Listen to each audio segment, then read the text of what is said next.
कंटाबांझी विधायक लक्ष्मण बाग को स्वागत संबर्धना लोकारण्य है कौशल कला मंडल। चलित साधारण निर्वाचन में राज्यर पूर्वतन मुख्यमंत्री तथा देशर नंबर 1 नेता बोलाउथिबा नवीन पट्टनायक को हराइथिबा कंटाबांझी विधायक लक्ष्मण बाग को स्वागत संबर्धना प्रदान करा जायछि। जिला यादव महासभा और पौरांचल यादव महासभा तरफ मिलित भावरे एक कार्यक्रम आयोजन करा जायथिला। पौरांचल यादव महासभार सभापति संदीप बाग को नेतृत्व में अनुष्ठित होइथिबा एही कार्यक्रम रे जिल्लार कोण अनुकोणरू यादव माने पहुंचीथिले।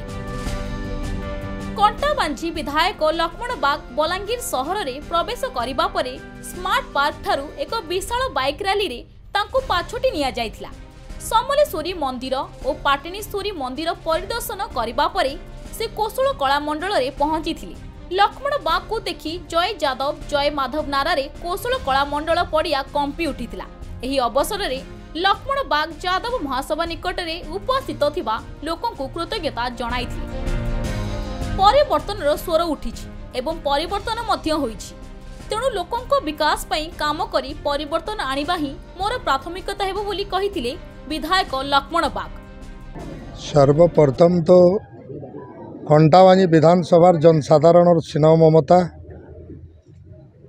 एवं बलांगीर जिला स्तरीय ऑल ओडिशार यादव परिवार भी स्नेह ममता एवं एता को सबू जाबड़ी धरिकी चलावार लोग भारतीय जनता पार्टी देवदुर्लभ कार्यकर्ता ये समस्तंकर आशीर्वाद आज ओडिशार विधानसभार सम्मुख के पहुँचबार लगी सुजोग मिलला।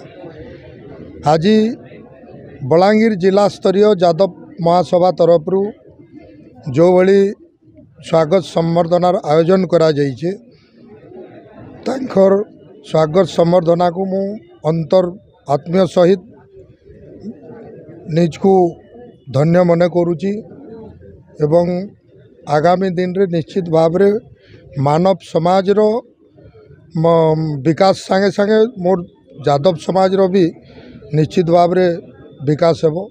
निश्चित भाव आम जाति गोटे बहुत सौभाग्य दिन टे आज आम बलांगीर पौरांचल बलांगीर जिला बलांगीर तथा आउ पाखर आखर 10टा पश्चिम ओडिशार प्राय 10टा जिलूर आसन लोक एठान के संबर्धना सभारे आ बहुत खुशी लगुचे जे जड़े आमर लोकटे विधानसभा के जाइछन। आशा करछो से आमर जाति के नहीं करी किंबा आमर लोकन को प्रॉब्लम के नहीं करी विधानसभा रे बहुत स्पष्ट भाव में उपस्थापन करबे और आम मान समस्त से उन्नति होगा बोली आम आशा करछो। बलांगीर गुप्तेश्वर पृष्टिंग रिपोर्ट खबर ओडिशा।